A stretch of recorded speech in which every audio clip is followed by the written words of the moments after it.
할렐루야. 우리가 지난 시간에 이제 7절까지의 말씀을 참고했죠.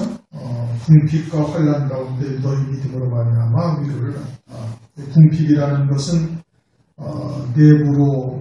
내부에서 이루어지는 고난이고, 환난이라는 것은 이제 외부로부터 임하는 그러한 이제 고난이 환난이죠. 그러니까 안팎으로 그렇게 고난을 당하고 있는데, 데살로니가 교회가 아주 높은 믿음의 소문이 퍼지고, 그들이 그러한 사랑으로 서로 사랑하고 있으니 들려져서 그것으로 인하여 아주 큰 위로를 지금 받았다. 바울과 그 신라가 멀리 가지도 못하고 그냥 가까이서 그들을 바라보면서 조마조마한 기간 10년이었는데 아주 그들의 믿음의 소문이나 이런 것이 대단해서 아주 위로를 받았다. 그래서 8절, 그러므로 너희가 주 안에 굳게 선즉, 주 안에 굳게 서 있다는 것은 흔들리지 않는다. 한마디로 요동하지 아니한다 이런 것이거든요. 어떠한 환경에 의해서 요동하지 아니한다. 마태복음 13장을 보면 돌밭이 있죠. 돌밭. 말씀을 받을 때는 기쁨으로 받으나 말씀으로 인한 환난에는 뿌리가 없어서 쉽게 그냥 말씀을 버리고 시험에 드는 실족하는 이와 같은 돌밭이 있고, 옥토밭은 뭐예요? 말씀이 뿌리가 내리고 아주 열매가 맺어서 30배, 60배, 100배를 결실을 맺는다. 그렇게 흔들리지 아니하는 믿음을 가지고 있는 것이 그게 굳은 것이에요. 마귀는 어떻게 하든지 우리로 하여금 실족하게 하려고 환경을 통해서 사람을 통해서 기타 여러 가지를 통해서 우리를 계속 요동치게 만드는 겁니다. 미혹하고 아주 그 육신에 좋은 것으로 미혹하고 유혹하기도 하고, 또는 아주 고통스럽게 해서 하나님의 말씀에 대한 생각을 미처 갖지 못하고 그냥 예를 들어서 먹고 살기에 급급하게 한다든지, 그냥 그 고통에서 그만 벗어날 것만 생각하게 한다든지, 이렇게 해서 우리의 신앙의 초점을 전부 다 육체에다가 혹은 세상 것에다가 그렇게 두게 만드는 것이 마귀의 수작인 겁니다. 우리는 영생을 위한 영원한 생명으로 사는 존재잖아요. 그러니까 영원한 생명이 우리에게 삶의 주체가 되어져 있고 그 생명으로 사는 존재가 되어져야 되는데, 마귀는 그 생명으로 살지 못하게 자꾸 육체에다가 우리의 모든 초점을 맞추게 하는 겁니다. 그렇게 하면 어떻게 되는 거예요? 그렇게 우리가 마귀가 원하는 대로 하게 되어지면 이제 수치를 당하게 되어지고 그게 조롱거리가 되는 거예요. 그래서 세상을 못 박아야 되는 것이고, 세상에 대하여 나도 못 박혀 있어야 되는 것이고, 자기 십자가를 지고 자기를 부인하라는 말씀도 그와 같은 것이고, 세례받는다 하는 것도 또 같은 말씀인 겁니다. 다 같은 맥락에서 여러 가지의 모양으로 우리에게 설명을 해주고 계시는 거예요. 오늘 오전에 상고했던 할례도 역시 마찬가지인 겁니다. 너와 내 집에 할례를 받아라. 그러면 세상의 것에 의해서 흔들리거나 요동하지 아니하는 거예요. 요즘 들어서 제가 그런 말씀을 드렸죠. 어떠한 환경에서 우리가 격동되지 않아야 된다. 그것이 우리에게 지금 훈련하고 계시는 거예요, 하나님께서. 이번에 수련회 갔을 때도 첫날 저를 괴롭히는 사람들이 또 있었고, 둘째 날은 또 바톤을 터치해가지고 다른 사람이 또 괴롭히는 사람이 또 나타나고, 아주 갈 때부터 거기 가서 할 때까지 계속해서 이 클레임 거는 거예요. 시비 거는 거예요. 그런데 거기에 막 자꾸 나도 화가 나가지고 격동돼가지고 막 같이 언성을 높이고 싸우게 되면 어떻게 돼요? 그거 치는 거예요. 그러니까 그냥 계속 웃으면서 대해주는 거예요. 나중에는 지가 미안하다고 끝날 때 되니까 이제는 일을 하시다 보면은 그런 사람도 있고 그럴 때도 있습니다. 미안합니다. 그러면서 그냥 끝나는 거예요. 근데 제가 같이 분달아서 화를 내고 언성을 높였으면 어떻게 했어요? 그런 사과를 받지를 못하는 거예요. 계속 마음에서 앙금이 생겨가지고 끝나버리는 거예요. 그럼 어떻게 되는 거예요? 그게 친 거예요. 마귀의 조롱거리에 친 거예요. 여러분들에게도 똑같은 상황들이 그와 같은 격동된 마음들, 그런 분노하게 하고 격동되게 하고 혹은 유혹당하게 하고 기타 등등의 환경을 마귀가 그렇게 계속 조성을 하는 겁니다. 그러니까 그런 것이 흔들리지 않아요. 영적인 생명으로 사는 존재가 되어졌으면 그런 것이 흔들리지 않아야 되는 거예요. 육으로 살고 있으니까 자꾸 사람이 보이고 환경이 보이고 세상의 것에 자꾸 우리 마음이 움직여지는 거다 이겁니다. 마음을 저들이 굳게 섰다, 주 안에 굳게 서 있다 라는 것은 그러한 것을 흔들리지 아니한다 이겁니다. 진리의 말씀은 반드시 흔들리지 않게 합니다. 왜? 하늘 소망으로 살고 있으니까. 세상의 것이 아니라 하늘 소망으로 살고 있으니까. 그래서 말씀이 들어가면 들어갈수록 점점 더 세상과 나를 십자가에 못 박게 하고 결국은 육신의 목숨까지도 버릴 수 있게 하는 거예요. 그래서 바울이 갔던 그 길을 그대로 갈 수 있게 하는 거예요. 우리의 길을 너희의 길을 지켜가게 하옵시고, 물론 표면적인 의미는 바울로 하여금 빨리 데살로니가에 가서 3주밖에 하나님의 말씀을 전하지 못하지 않았었습니까? 그렇게 가서 더 깊은 하나님의 진리의 세계를 그들에게 알려주고 하나님의 말씀을 더 전해서 그들로 하여금 더 아주 그냥 그리스도의 형상까지 딱 세우기를 바울도 바라고 있는 거예요. 그러나 실제 우리의 길을 저희의 길을 지켜가게 하옵소서라는 것은 그들도 우리의 길, 나의 가는 길을 그대로 영적인 길을 따라오게 하시옵소서 그 뜻인 겁니다. 뒤에 나오는 것이죠. 하여튼 그들은 지금 주 안에서 굳게 서 있어요. 그게 굳게 서 있으니까 우리가 살리라는 것은 영적인 호흡을 하면서 살 수 있게 되었다 이겁니다. 이제는 안심할 수 있게 되었다 이 뜻이에요. 우리가 공기를 마시면서 산소를 호흡하지 않습니까? 그처럼 그들이 그와 같은 환난과 핍박에 요동하지 아니하고 실족하지 아니하고 믿음으로 꼴게 서서 오히려 그 믿음의 소문이 온 사방에다 퍼지는 것을 사도 바울이 확인을 하고서는 그것이 우리에게 참 생명의 호흡과 같은 그와 같은 역할을 하고 있음을 말하는 겁니다. 그것은 사도 바울도 그렇고 주의 종도 역시 마찬가지예요. 지난번에도 한번 말씀드렸던 것처럼 여러분들이 여러 가지 이제 고난과 어려움을 겪죠. 특히 진리를 가진 교회는 아주 고난으로 시작해서 환난으로 끝납니다. 그러니까 그걸 아주 각오하고 있으셔야 되는 거예요. 뭘로 시작해서 뭘로 끝난다고요? 고난으로 시작해서 환난으로 끝나는 거예요. 그런데 그러한 고난이나 여러 가지 역경 가운데서 막 흔들리고 또 요동치고 막 실족하고 막 좌절하고 막 그러면 주의 종의 마음이 불안한 거예요. 그런데 그러한 것을 이 데살로니가 교회처럼 그냥 아주 반석 같은 믿음에 딱 서가지고 아주 너끈하게 딱 이겨나가고 그냥 환난이 다가와도 핍박이 다가와도 어떤 고통, 고난이 다가와도 그냥 의연하게 그것을 딱 대처해 나가는 거 보면 그것이 사도 바울의 마음에 큰 기쁨이었던 것처럼 주의 종도 어마어마한 위로를 받는 겁니다. 똑같은 거예요. 그러면 여러분들이 그러한 환경 가운데서도 아주 얼굴에 그냥 화사하게 그냥 하늘에 속한 소망으로 딱 기쁨으로 넉넉하게 감당하고 늘 이기는 모습을 본다면 그것이 목사한테는 큰 위로가 되는 겁니다. 은혜가 되는 거예요. 그것이 은혜가 되는 거예요. 그렇게 되어지면 하나님께서 어떻게 하시겠어요? 더 깊은 진리의 세계를 자꾸 들춰내서 우리의 신앙이 아주 온전한 신앙이 되도록 하나님께서 이끌어 가실 겁니다. 그런데 그러지 않냐고 막 그냥 조금만 얘기했으면 푹 쳐다보고 넘어지고 그냥 얼굴에 그냥 수심이 가득해가지고 앉아있어. 어떡하지? 이 생각이 팍 드는 거예요. 그러니까 물론 이제 하나님의 각자의 신앙이 다르죠, 그렇죠? 신앙의 모습이 신앙의 그 성숙한 정도가 물론 각자 다릅니다. 그러니까 충분히 이해해도 돼요. 우리 교회처럼 그렇게 이겨나가는 것만 봐도 다른 일반적인 교회에 비하면 비할 바가 못 되죠. 신앙이 우선 말씀을 들을 수 있다는 것 자체가 차원이 다른 겁니다. 그것부터 차원이 다른 거예요. 세상에 속한 신앙, 육에 속해서 전혀 영적으로 아주 그냥 그것은 전혀 깨닫지도 못하고 있는 사람들은 이 말씀을 들으려야 들을 수도 없고 여기 앉아 있을 수가 없어요. 지루해서 도대체 무슨 소리를 하는지 알아듣지를 못해가지고 지루해가지고 앉아 있지를 못하는 겁니다. 그럼 다른 방석에 그냥 하늘 쳐다봤다, 딴 쳐다봤다, 옆에 쳐다봤다. 아니, 여기 옆에는 왜 쳐다봐? 얘네들이 와가지고 그 바람을 필요가 없잖아요? 주의 종의 입에서 무슨 말씀이 나오는지 그것을 귀 기울여 들여보고 그것을 봐야 될 텐데, 엉뚱한데 쳐다보다 그냥, 딴 쳐다보다 그냥 가는 거예요. 왜? 자기하고는 전혀 말씀이 맞지 않아요. 그렇게 이렇게 들을 수 있다는 것 자체도 엄청난 겁니다. 그런데 그다음 말씀을 듣고 그 각자의 믿음의 환경에서 그것을 이겨나가는 건 대단한 것이지요. 대단한 겁니다.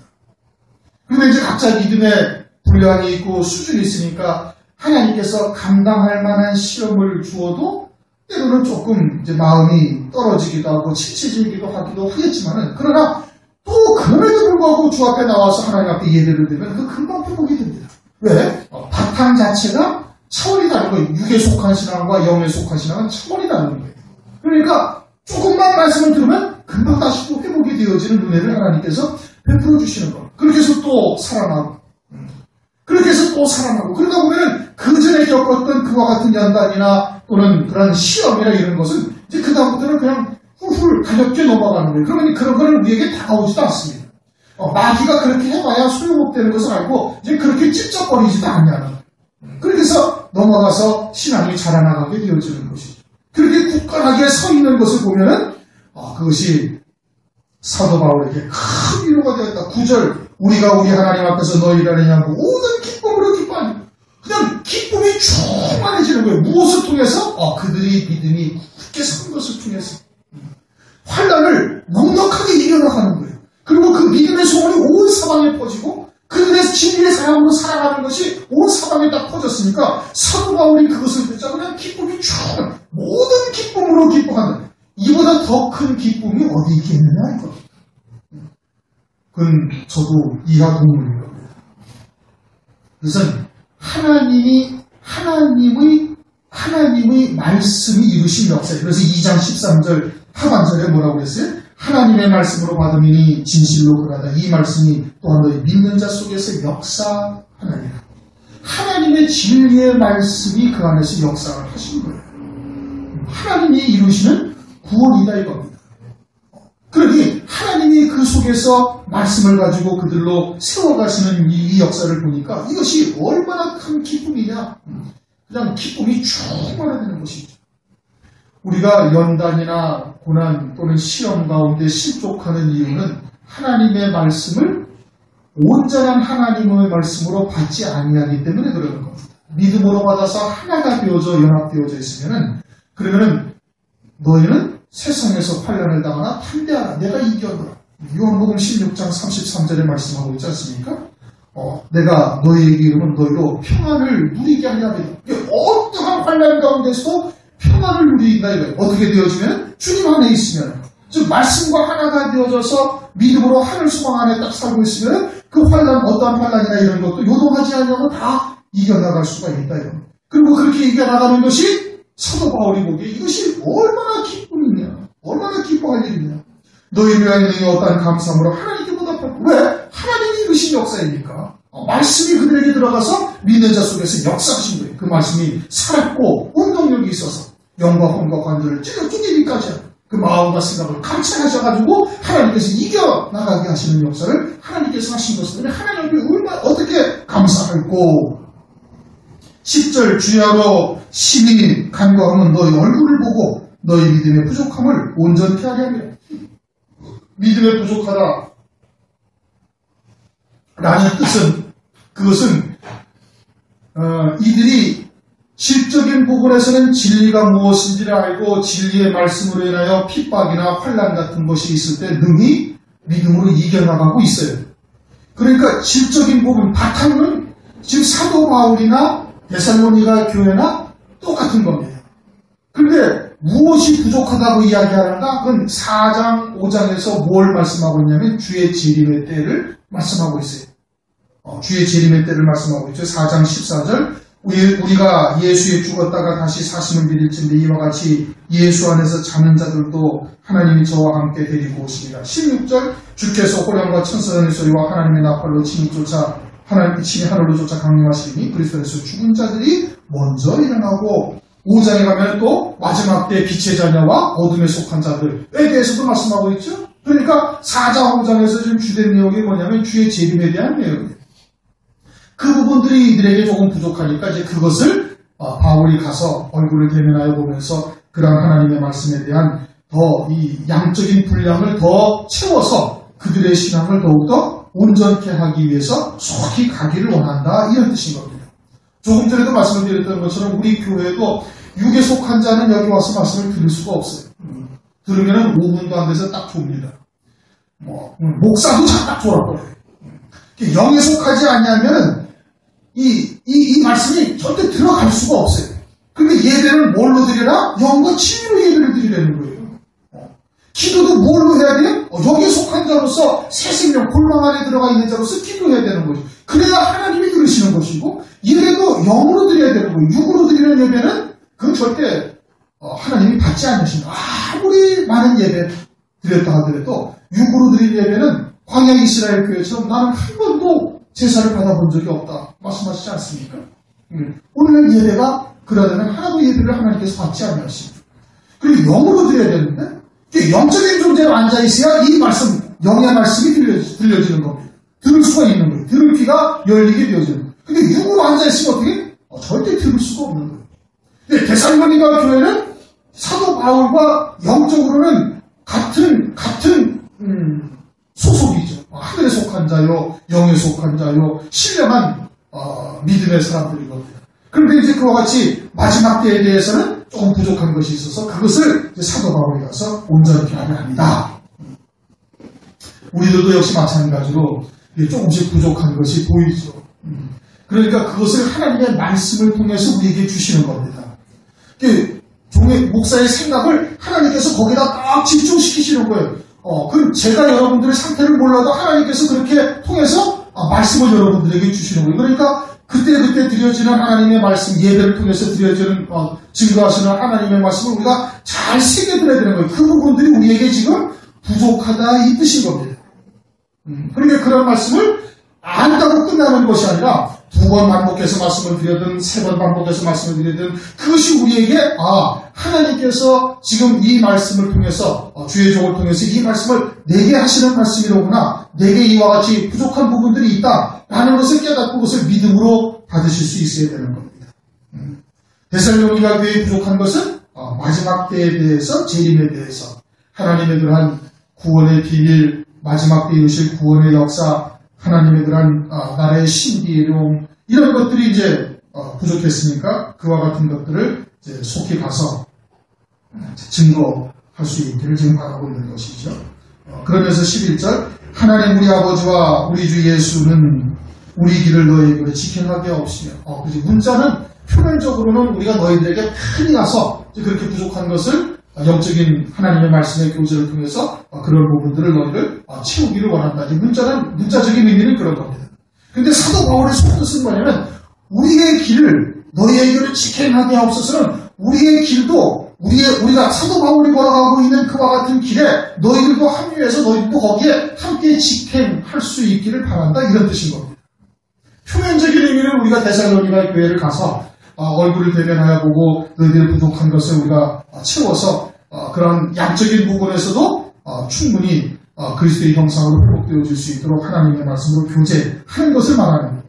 그런데 사실은 사도 바울이 걸어가고 있는 길이 있는 겁니다. 그게 우리 길이에요.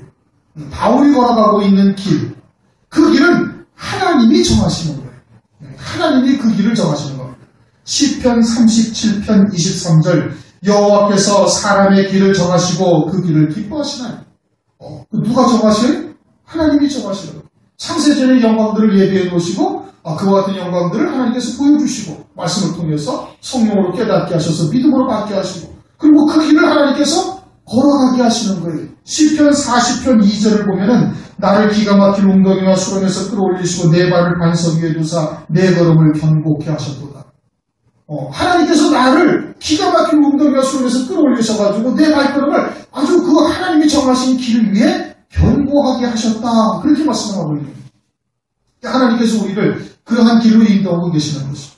욥기서를 보면 욥은 또 뭐라고 했어요? 나의 길은 그가 하시나니 그가 나를 단련하신 후에는 내가 천국같이 나오리라.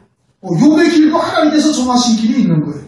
그래서 그를 갖다가 이렇게 단련하신 후에는 천국같이 나오리라. 우리의 길도 역시 있습니다. 사도 바울의 길은 어떤 길이에요? 사도 바울의 길은 결국은 그렇게 하나님의 말씀을 증거하다가 순교하게 되어지는 것이죠.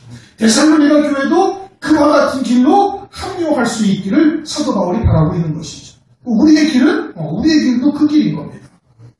욥과 같은 길로 가서 결국은 그러한 하나님의 말씀을 믿음으로 받고 믿음으로 살아가고 믿음으로 이겨나가다가 결국은 어떻게 돼? 결국은 그렇게 이겨나가다 보면 끝에는 순교로 이기게 하시는 것이죠.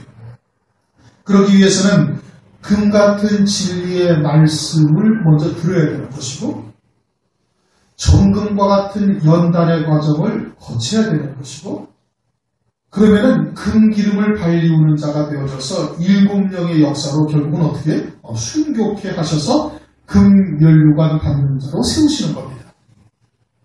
다시 설명을 드려요? 안 드려도 아시겠죠? 충분히 했다는 거예요. 욥이 나의 길은 오직 그가 하시라니 나를 연단하신 후에는 단련하신 후에는 정금같이라고 이렇게 정금과 같은 믿음으로 나오게 하시는데 그것은 그러한 금같은 진리의 말씀이 있어야 되는 거예요. 먼저. 금같은 진리의 말씀을 믿음으로 받으면 불순물들을 쫙 빼내는 쇠풀무와 같은 연단의 과정이 반드시 있는 겁니다. 그 다음에는 어떻게? 그 다음에는 금기름을 흘러내리는 갈라나무 가지 옆에서 금기름을 흘러내리게 하셔서 금기름 발리운 자가 되게 하시는 거예요. 금기름을 발랐다는 것은 뭘 말하는 거예요? 일곱 영으로 충만케 하신다는 얘기입니다. 일곱 영으로 충만하게 되어지면 결국은 어떻게? 순교하게 되어져요. 그러면 어떠한 영광이 예비되어져 있어요? 금멸류관을 쓰는 영광이 예비되어져 있는 거예요. 사도 바울이 그와 같은 길을 갖고 데살로니가 교회도 그와 같은 길로 직행하기를 사도 바울도 바라고 있고 그럼 우리의 길은 어떤 길이에요? 우리의 길도 그와 같은 길이고 그러니 금과 같은 진리의 말씀과 정금과 같은 연단의 과정이 있으면 마지막으로 금기름 발리우스는 그와 같은 역사가 이렇게 되어지는 것이죠. 그렇게 되시기를 바랍니다. 12절 또 주께서 우리가 너희를 사랑한 같이 너희도 피차간과 모든 사람에 대한 사랑이 더욱 많아 넘치게 하라. 물론 이 사랑은 진리의 사랑인 겁니다. 육신적인 사랑, 물론 구제도 필요하죠. 고아나 과부를 돌보는 것도 물론 당연히 있어야 되는 겁니다. 그러나 하나님의 말씀의 본질은 진리의 사랑을 말합니다. 하나님의 사랑, 아가페적인 사랑을 말합니다. 그러한 사랑으로 서로 사랑해야 된다 이겁니다. 피차간에 교회 안에서 그렇게 사랑을 해야 되고 교회 밖에서도 그러한 사랑으로 사랑해야 된다 이겁니다. 오늘 아브라함이 나그네를 부지 중에 대접하다가 하나님을 대접하고 하나님의 천사를 대접했죠. 그와 같이 우리도 그러한 사랑으로 사랑할 수 있어야 되는 거예요. 물론 그것은 이제 구제하고 돌보아주고 하는 것도 그와 같은 것이지만 그러한 것과 아울러 병행해서 하나님의 사랑의 본질은 진리를 증거하는 겁니다. 진리를 증거하는 거예요. 그러니까 이제는 진리의 말씀을 우리 이웃에게 또는 만나는 친구나 또는 아는 사람들에게 혹은 알지 못하는 사람에게도 이제 전할 수가 있어야 되는 겁니다. 이번 수련회에서 이제 하나 이 특강을 한 것이 하나 있는데 이제 전도를 잘하는 목사님이 나와서 이제 전도에 대해서 특강을 했어요. 전도에 대해서 특강을 했는데 그분이 이제 하는 말씀이 무엇이냐면은 많은 훈련이 필요하다는 겁니다. 알기는 않아도 나서 딱 입을 띄기가 어려운 거예요. 그 입을 껴도 이제 방법론에 있어서 이제 어떻게 전도를 하고, 이제 의자에 이제 그냥, 푹 쳐져가지고 앉아있는 사람들에게는 어떻게 말을 붙여서 하나님께로, 이제 하나님으로 예수 그리스도로 결론을 어떻게 맺어가야 되느냐, 또 길에서 만나는 사람은 또 어떻게 해야 되느냐, 기타 등등 여러 가지 이제 방법론이 있는데, 그런 방법을 다 알아도, 그래도 어떻게 해야 되는가? 훈련을 계속해서 해서 그것이 아예 몸에 배워가지고 얼굴에 철판이 딱 깔려야 된다는 겁니다. 마찬가지로요. 우리가 진리의 말씀을 아무리 머릿속에 담고 있어도 이걸 입을 떼서 전하기가 어려운 겁니다. 그리고 자꾸 붙어봐야 이렇게 할 때는 내가 어떻게 말씀을 전해야 되겠구나 또 어떻게 해야 되겠구나 하고 자꾸 하나님께서 그 길을 방법을 체득하게 하시는 거예요. 그냥 꾹 닫고 있다가 환난 날에는 내가 전해야지. 그때 가서는 전하기가 어렵습니다. 이 띄기가 어려운 거예요. 그리고 지금도 이제 내게 주신 하나님의 말씀을 어떻게 해야 돼? 이 틈만 나면은 지혜롭게 전할 수 있는 자가 돼야 되는 거예요. 그래야 상대방이 나오는 여러 가지의 방법으로 우리를 이제 공략을 하겠죠? 모순점을 들어서 이야기를 할 테고, 그러면 그때 막상 대답을 못했지만은 와가지고 또 목사하고 얘기를 하거나 또 오늘 같이 이렇게 밥 먹으면서 얘기하다가도 그럴 때는 어떻게 해야 되겠구나 하는 방법들을 또 깨달을 수가 있는 거예요. 그래서 조금 더 발전되고 숙달되어지고 그렇게 해서 체험되어졌을 때 그것이 온전히 나가서 전할 수가 있게 되어지는 겁니다. 그러니까 지금부터 어떻게 해야 돼? 지금부터 때를 따라서 하나님의 주신 지혜를 가지고 조금씩 전할 수 있어야 되는 거예요. 그냥 무턱대고 그냥 주님의 기철이 있어 곧 있습니다. 뭐 이러면 다들 미쳤다고 그러잖아요. 그렇죠? 그러니까 그런 부분에 대해서 우리가 어떻게 말씀을 띄워서 어떻게 그 말씀을 인도해서 거기까지 이끌어갈 것인가 등등을 하다 보면 스스로 체험해가지고 그런 부분들에 대해서 하나님의 말씀을 이끌어갈 수가 있다 이런 것이거든요. 전도도 똑같은 거예요. 그러니까 전도를 하면은 그런 이제 그 말씀들을 갖다가 이제 알려주고서는 16주 동안 실전 연습을 하고 16주 동안 실전 연습을 하고 나면 40몇 주를 또 훈련한다는 거예요. 그러니까 뭐 한 1년을 넘게 훈련을 하는 겁니다. 1년을 넘게 그냥 만나는 사람마다 다 입을 껴보고 또 실수하고 그리고 또 다시 와서 교육을 받고 또 나가서 또 해보고 또 실수하고 또 나가서 또 해보고 그러면서 그것이 자기에게 체험되어져서 이제 경험적으로 딱 쌓이게 되어지는 것이고 마찬가지로 진리의 말씀을 증거하는 것도 똑같은 겁니다. 알고 있어도 막상 상대방하고 딱 이야기를 하면 무엇을 어떻게 대답해야 할지 어떻게 하나님의 말씀을 들어서 설명할지 깜빡깜빡하고 생각이 안 나는 겁니다. 당황스러워가지고. 그러면 돌아와서 곰곰이 생각하고 또 같이 이야기하고 그러다 보면은 그럴 때는 어떻게 증거하고 어떤 하나님의 말씀을 증거하고 그럴 때는 좀 한 발 뒤로 물러서서 기다려주기도 하고 기타 등등 여러 가지의 지혜로 그런 대응할 수 있는 방법을 체험하게 되어지는 겁니다. 그렇게 되어졌을 때 마지막 때 하나님의 말씀을 환난 가운데 외칠 수가 있게 되어지는 거예요. 그러니까 이제 조금씩 입을 떼서 전할 수 있기를 바랍니다. 그것이 훈련되어져야 되는 거예요. 지금 여러분들이 전하다가 실수한다고 해서 그거 중요한 거 아니에요. 하나님이 택하신 사람은 여러분들이 실수할지라도 그를 하나님께서 이끌어 오시는 겁니다. 하나님께서 구원은 전적으로 하나님의 소관이지 내가 잘하고 잘못하고 해서 좌지우지 되는 것이 절대 아닌 거예요. 그러니까 아주 담대하게 전하되 지혜롭게 전할 수 있어야 되는 것이죠. 물러설 때는 물러서고 하나님의 말씀을 가지고 날선건처럼 휘둘러야 할 때는 또 휘둘러야 되는 것이죠. 그렇게 해서 하나님의 사랑을 교회 안에서도 진리의 사랑으로 사랑해야 되는 것이고 교회 밖에서도 그렇게 사랑해야 된다. 피차간과 모든 사람에 대한 사랑이 더욱 많아 넘치게 하사 13절 너희 마음을 굳게 하시고 우리 주 예수께서 그의 모든 성도와 함께 강림하실 때에 예수님이 어떻게 오신다고요? 성도들과 함께 오시는 거예요. 성도들과 함께 오시죠. 누구와 함께하여? 데살로니가전서 4장 16절 죽은 자들이 먼저 일어나고 4장 14절에도 뭐라고 했어요? 예수 안에서 자는 자들도 하나님이 저와 함께 데리고 오시리라. 자는 자들이 주님과 함께 먼저 일어나서 온다는 거예요. 그럼 자는 자들이 그럼 죽은 자들이죠. 육체적으로 죽은 자들이 주님이 재림하실 때 온다는데 그럼 누가 그때 오는가? 그것은 계시록 20장 4절에서 6절 말씀처럼 예수의 증거와 하나님의 말씀을 인하여 목배임 받은 자들이 첫째 부활의 영광을 입고 나머지 죽은 자들은 그 1000년 동안 아무도 살지 못하는 거예요. 그러니까 여기서 말씀하시는 죽은 자들이 먼저 일어난다는 것은 순교한 성도들이 신령한 부활의 몸을 입고 주님과 함께 온다 이 뜻인 겁니다.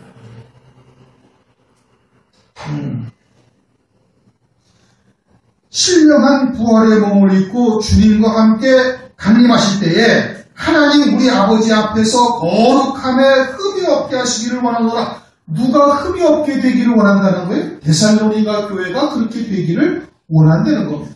그러면 주님이 강림하실 때 그 앞에 흠이 없는 자들은 누구예요? 주님과 함께 흰말을 타고 피고 깨끗한 세마포 옷을 입고 오는 어린 양의 아내들이 흠이 없는 자들이에요. 여기서 흠이 없다라는 것이 죄를 짓지 않았다 이 뜻이 아니라고 말씀을 드렸죠. 데살로니가전서 2장 10절에도 흠이 없다라고 말씀하고 있지 않습니까?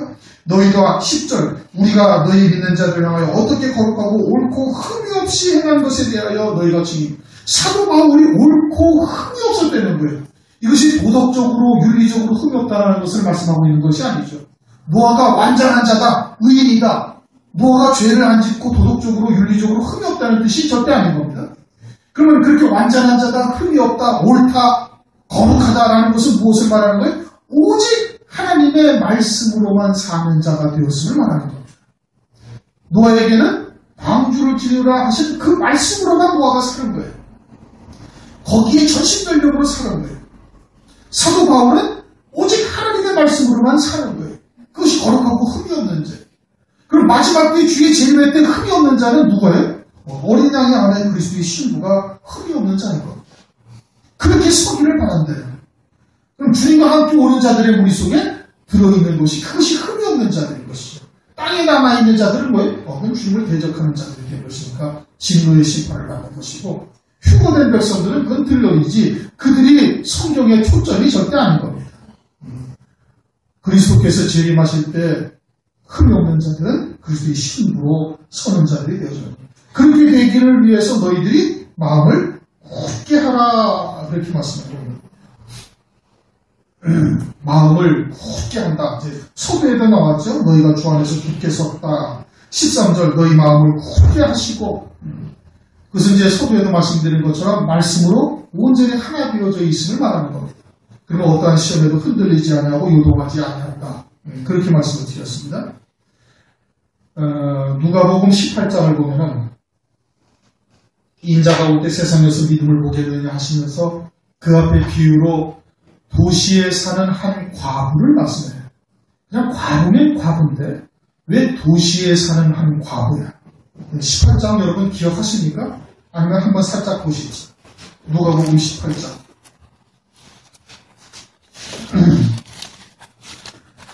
누가복음 18장 1절을 보면 항상 기도하고 난망치 말아야 될 것을 저에게 비유하여 가라사대 어떤 도시에 하나님을 두려워하냐고 사람을 무시하는 재판관인데 그 도시에 한 과부가 있어. 도시에 과부가 있는 거예요. 그 도시에 있는 과부가 무엇을 말한다고 그랬어요? 도시는 온갖 향락과 유혹이 판을 치는 곳이 도시입니다.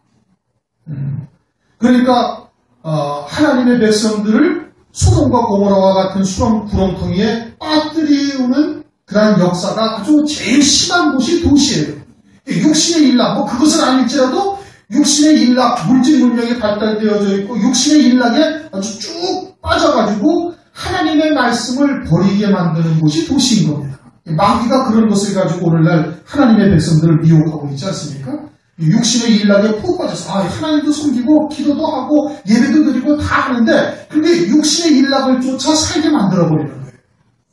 그렇게 해서 마지막 때 먹고 마시고 시집가고 장가가는 일로 살고 있으면서 홍수가 나서 저희를 다 멸할 때까지 깨닫지 못하게 하는 겁니다. 무슨 뜻인지 이해가 되셔요? 도시에 있는 한 과부라는 것은 무엇을 말하는가? 그렇게 해서 신랑으로 오시는 예수님을 맞이할 말씀을 버리게 만드는 거예요. 그것이 도시에 사는 한 과부예요. 그러니까 오늘날이 어떻게 물질 문명의 아주 최고 극점을 찍고 있는 때 아니겠습니까? 아주 육신이 그냥 편안하게 육신의 일락에 치우쳐 살아가도록 미혹하는 역사가 아주 최고에 이를 때가 오늘날인 것이죠. 그러니까 예수를 믿어도 전부 다 육에 속한 자로 살 수밖에 없도록 모든 환경들을 그렇게 조성해 놓은 거예요. 신실한 성도라 하더라도 그냥 먹고 마시고 시집가고 장가가는 일로만 살게 만들어버리는 겁니다. 신앙의 초점을 재림하실 예수님이나 하늘에 속한 것에 투지를 못하게 만드는 것이 그것이 오늘날 현실인 거예요. 그렇게 해서 신랑 되시는 예수님을 맞이하지 못할 자로 딱 전락한 것이 과거예요. 신랑을 잊어버린 거죠. 신랑을 잃어버린 거예요. 잊어버린 게 아니라 잃어버린 거예요. 오늘날 재림하실 예수님에 대한 하나님의 말씀을 갖지 못해서 신부의 자리에 서지 못하는 그리스도인들은 다 이와 같은 겁니다. 도시에 사는 과부들인 거예요. 근데 이 과부는 하나님의 은혜를 입어가지고 깨달았어요. 이러다가 신랑 되시는 예수님을 맞이하지 못하겠구나 하는 것을 깨닫게 되어져서 하나님의 은혜죠. 그래가지고 오직 그 말씀으로만 살기를 계속해서 간구하는 겁니다. 육신의 일락을 쫓아 마귀를 계속 미혹하고 있고 그런데 하나님의 은혜를 입어서 재림하실 주님에 대한 말씀을 깨우쳐 주셔가지고 때가 이르렀음을 시대의 표적을 보고 알게 하셔서 그래가지고 그런 하나님의 말씀으로 믿음으로 살고자 편하게 하나님께 구하는 거예요. 그렇게 구한다면 하나님께서 그 힘을 들어주지 아니하시겠느냐? 반드시 들어주신다 이겁니다. 무슨 뜻인지 이해가 되셨어요? 그런데 인자가 올 때 세상에서 그러한 믿음을 보겠느냐 이거예요.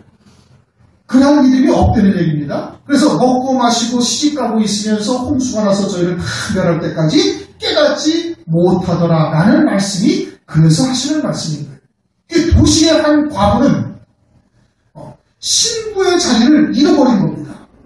신부의 자리를 잃어버렸다는 것은 신랑을 맞이할 하나님의 말씀이 없는 것이고 또 그 말씀이 있다 하더라도 그 말씀을 믿는 믿음으로 살지를 못하고 있는 자였는데 하나님의 은혜로 그것을 깨닫고 오직 그 말씀을 믿는 믿음으로만 살고자 하나님 앞에 막 편하게 기도하고 구하는 거예요. 그렇게 되어지면 하나님께서 어떻게 하십니까? 그러면 하나님께서 그것을 반드시 들어주신다 이 뜻인 겁니다. 그러면 오늘날 우리가 그것이 마음을 굳게 하는 거예요. 데살로니가전서 2장 13절 말씀처럼 너희 마음을 하나님께서 굳게 하시기를 바란다는 것은 그것을 의미하고 있는 거예요. 그러니까 우리가 어떻게 구해야 돼? 세상은 지금 여러 가지의 육신의 편안함이나 아주 침상에 던져놓은 것, 또 던져버리는 것처럼 편안함을 추구하게 만들고 있지 않습니까? 우리 스스로도 그런 것에 많이 이미 젖어 있는 거예요. 그런데 그런 육신의 일락에 우리가 젖어 있지만 그 가운데서도 어떻게 해야 된다?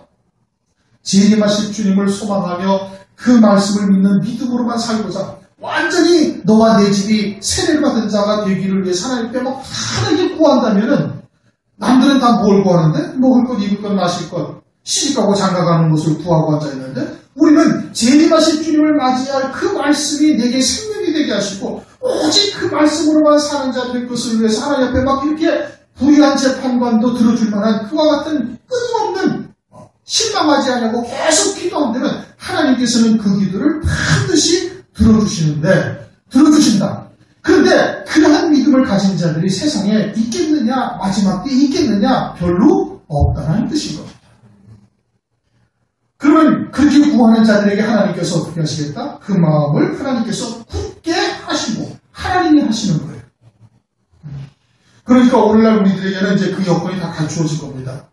하나님께서 그 말씀을 듣게 하셨죠. 시대의 표적을 보고 주님의 때가 임박했음을 알게 하셨죠. 그러니 그 말씀이 우리에게 있고 세상을 바라보니 우리를 미혹하고 유혹하고 실족케 하려는 역사가 너무너무나 많은 거예요. 우리도 알게 모르게 자꾸 육신의 편안함에 젖어들 수밖에 없는 것이 오늘날 현실이에요. 그런데 그와 같은 가정에서도 이 과부가 그냥 끊임없이 이렇게 하나님 재판관에게 청했던 것처럼 우리도 끊임없이 하나님 앞에 기도한다면 그러면 실망하거나 낙망하지 말아요. 하나님께서 반드시 그러한 기도는 들어주신다 이겁니다. 우리의 믿음이 비록 연약할지라도 하나님께서 그러한 기도는 들어주신다 이겁니다. 그런데 마지막 때 인자가 다시 세상에 올 때 그러한 믿음을 가진 자들이 세상에 있겠느냐? 별로 없대요. 그러면 하나님께서 우리의 마음을 굳게 하셔서 주님께서 재림하실 때 흠이 없는 자로 우리를 하나님께서 세우신다는 겁니다. 흠이 없는 자가 뭐라고요? 어린 양이 안에 그리스도의 신부로 하나님께서 세우신다는 것이죠. 그와 같은 믿음의 자리에 우리가 더 서실 수 있기를 주님의 이름으로 축원합니다. 통성을 잠시 기도하겠습니다. 하나님 아버지 감사합니다.